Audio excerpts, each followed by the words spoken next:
We're learning new details tonight about a convicted killer who is now the suspect of a stabbing at an East Nashville Kroger. Fesnando Santos pleaded guilty in 2019 to reckless homicide and spent 2 years in jail. Fox 17 News' Jackie Del Pilar joins us after hearing from the district attorney's office. It's a little hard to wrap your mind around. Someone convicted of killing someone with a knife spends just 2 years in jail and is now back on the street suspected in a new stabbing.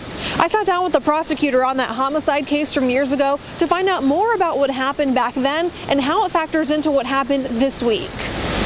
A stabbing suspect with a record. Police say Fesnando Santos stabbed and injured a man at an East Nashville Kroger this week. This after pleading guilty to killing a man with a knife in 2017. The prosecutor on the homicide case says Santos was initially charged with second-degree murder, but the evidence couldn't prove that. We could not meet a second-degree murder charge. The evidence just didn't support that, and I'm ethically prohibited from pursuing a charge I can't prove. Instead, Assistant District Attorney Doug Thurman pursued a lesser charge of reckless homicide. He says Santos had a solid case for self-defense and didn't know he hurt the victim enough to kill him until police told him later. Had we gone to trial, I felt like there was a strong chance the jury may have acquitted him based on the facts of the situation. He was not the initial aggressor in the case. What do you say to the folks who say, well, that shouldn't have happened? You know, he should have been punished harder the first time. Maybe the victim in this latest stabbing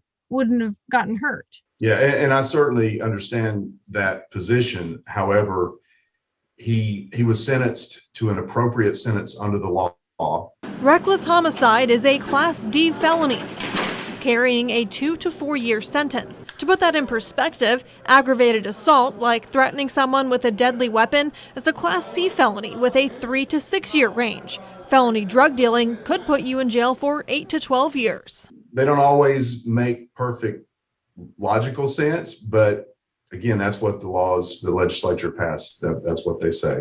The reckless homicide conviction will play a role in Santos's new charges. It could mean more jail time for him if convicted. Santos has a lengthy history of arrests, but the prosecutor's office says many of those arrests were dismissed, meaning a judge can't use them to factor into her sentencing right now. He did have one felony arrest on his record for robbery.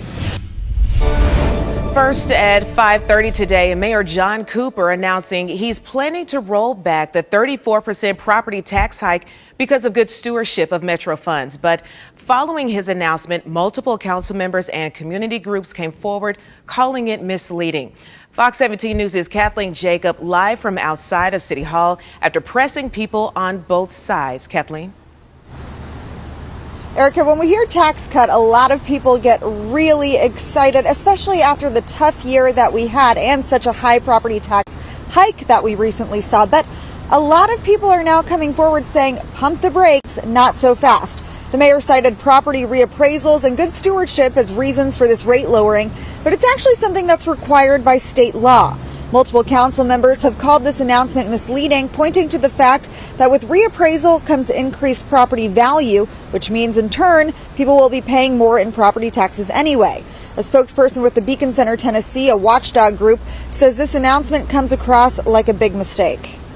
It's a real problem because anybody who's a taxpayer in Nashville is going to say, you know what? Oh, the mayor said I'm going to get my taxes cut. For most people, your taxes will not be cut unless he has something else that we don't know about. So this whole idea that he's going to be getting tax relief through this process that is required by state law, it's insanity. We reached out to the mayor's office to see if he had a response to those calling this announcement misleading and to see if he wanted to clarify any of his remarks. His spokesperson, Andrea Fanta, sent us this statement saying Metro's projections show Nashville's property tax rate can go down. That was and remains the mayor's message today. So the rate may go down, but that doesn't necessarily mean that people will be paying less. Tonight on Fox 17 News at 9, we'll hear from some of those council members and especially those who were pretty caught off guard by this move.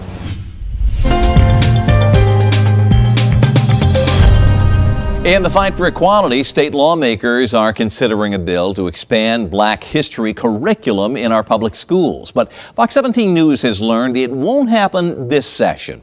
And a comment made on this topic is sparking some fallout tonight. Fox 17 News' Jackie Del Pilar live downtown at the state capitol with both sides of this issue. Jackie? The bill's sponsor says it's important for all students to learn a broader scope about Black history in America, but opponents voted to delay the bill until this summer so they can take a closer look at the changes.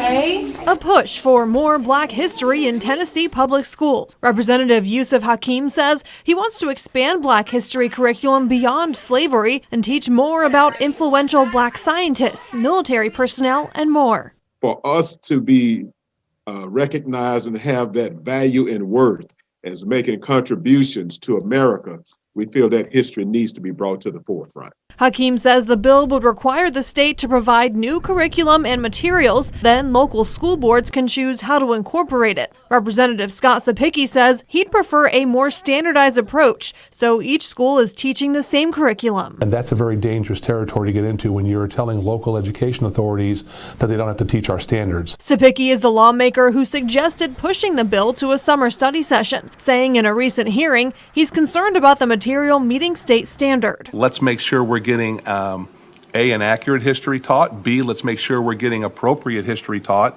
of children looking up to the right people in this world. I asked Representative Sapicki who those right people are. You said you want to make sure that they're looking up to the appropriate people. What do you mean by that? Well, there's been some complaints that some of the ambiguous Black history that's being taught are people like LeBron James or people like Beyonce, which are fine individuals, but maybe we need to focus on Booker T. Washington, Frederick Douglass. Sapicki says the study session will give them more time to work out the changes. Representative Hakeem says he's okay with putting it off for now and hopes to find common ground to pass it in the future. Now, these changes wouldn't take effect until 2025 to give educators plenty of time to prepare.